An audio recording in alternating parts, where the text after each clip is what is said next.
I think that's good because like, I moved originally with my athletes. I started coaching event areas that I ran, but which was hurdles, sprints and middle distance.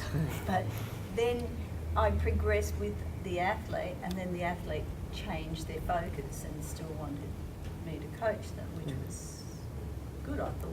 But you know, then that was a whole heap of learning. So that's why I like the idea of moving through, progressing with the athlete, because that's what happened to me. But yeah, I can see it now.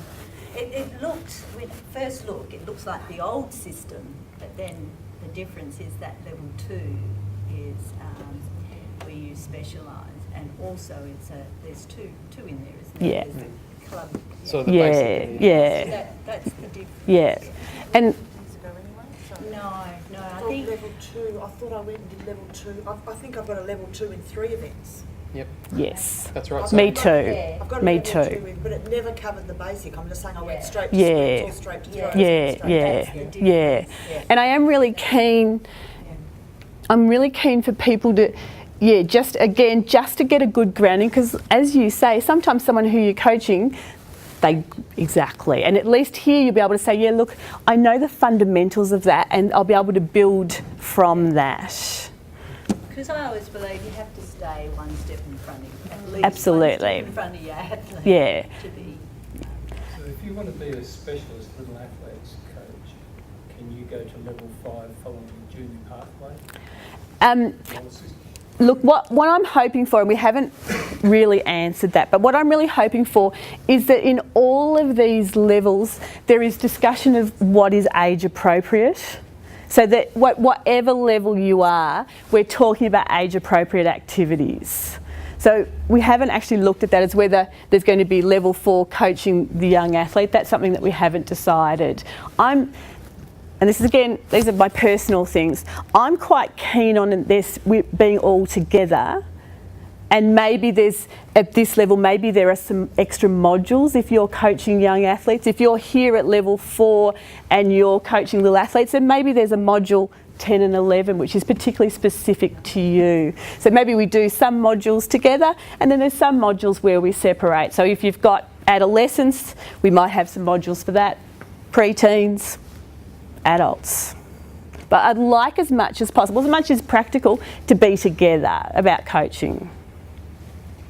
And if I can quickly touch on some of the confusion that you referenced before, and I absolutely understand where you're coming from as well. In addition to this, there are bits of scaffolding that need to be available to help people understand what this framework actually means. Like, what does it mean that I'm a level 2 basic or advanced? What does it mean that I'm a level 3 coach? So one of the things that we're talking about and trying to develop in a really easily accessible format is some sort of snapshots of what coaches look like at the beginning and the end of a course. So when I finish level 1 course, I look like this. This is the things I could say about myself, or that somebody might describe me as. To do a level 2 pre-course, before I do the course I look like this, and at the end of the course I look like this. And we understand that in between doing a level 1 and a level 2 and a level 3, there are things that you go out and do to further your knowledge. It's not like you do the level 2 one weekend and turn up to the level 3 next weekend. You might go out and coach for a year or 5 or 10 and then come back looking for the next step in your learning. So we've just got to make sure that we understand these criteria, that what this person looks like. Okay, so because that actually helps inform what the content is of these courses. Okay, if we know what a level 3 person looks like before the course, then we can structure their pre-course learning. We can then understand what the face-to-face component is, and we know what they look like at the end, so that helps inform what we look like at level 4. Okay, so there are lots of these kind of bits and pieces that sit around this framework that help people make sense of it. And what I'm really hoping is that my matrix will come across, and if you say to John, I'm thinking about level 2 club coach, what does that look like? That John will be able to say, here's the 8 modules that make up level 2 club coach, here's what's in these modules. And what we're also hoping is we want to be really flexible with delivery. So as much as is possible, again, we would like there to be either workbooks or online learning before you come to the course, so we can really spend the time at the course with the important face-to-face stuff. So online, workbooks, come to the course, and then perhaps some assessment tasks after that to finish off. We know that people's time is really valuable, and it is really hard to give up a lot of time, so we want to really use our time wisely, that the time that you're face-to-face, we're doing face-to-face stuff. Other stuff that you can do pre-reading, we'd like thinking about having that done. And again, modules. So there might be 2 modules to do before you come, 2 modules to do after you've come. Just wanted to be really clear. I know people have been confused about what it looks like. We just want to really clarify that so that everyone says, yes, okay, this is where I fit in, this is what I look like, I should be doing this bit.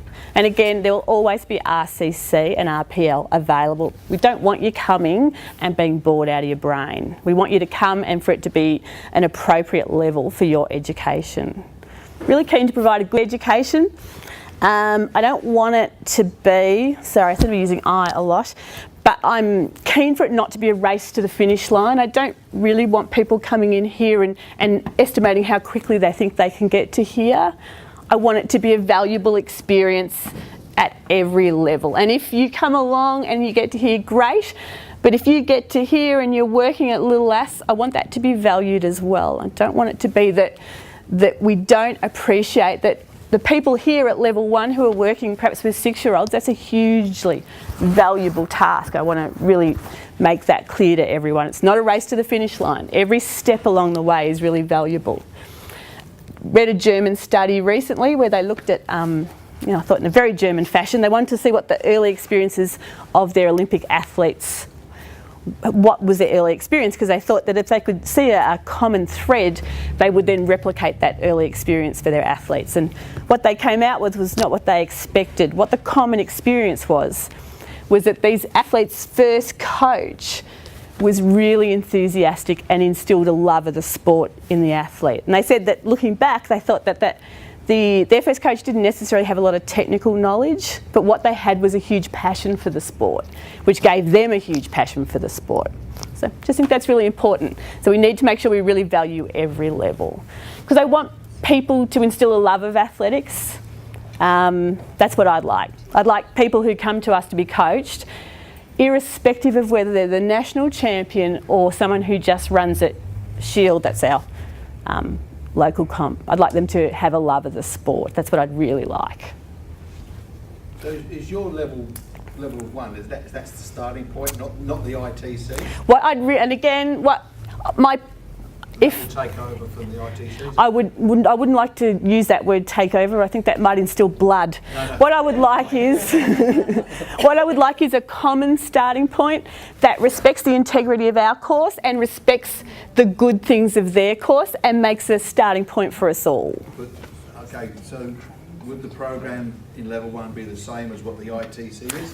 Good question. At this stage, I mean, I'm with Little A's, and we do the ITC, of course, and it can run for about 6 hours. So yep. You've got about 20 minutes, half an hour. On every event. Absolutely. I've presented the ITC a lot. And the parents love it because it's an ITC introduction. They love the name. Yep. I absolutely understand that.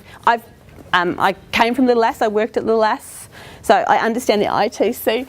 What I would like is I like very much the integrity of our level 1, which says you need to be able to run, you need to be able to jump, you need to be able to throw. So I don't want to lose that message. But what I also understand is that while we maintain that message, that Little Lass parents do like to know some basic skills about the events. So what I'd like to do is maintain the integrity of our message, which says look at your fundamental skills, look at how you manage the group, look at how you have fun, be engaging, and add the good things from the ITC to that course so that it provides a good educational experience and also a little bit of what people want from it. So a balance of what I think I'd like you to hear and a little balance of what you think you'd like to hear. And now if we could do that, then I would love it if we could all start in the same spot. And a sense of, as I said, I'd like everyone to feel that they're a coach. They're part of the coaches in Australia. Not, as I say, when I did it, I felt very outside this framework as a Little Lass person, and I'd like to change that.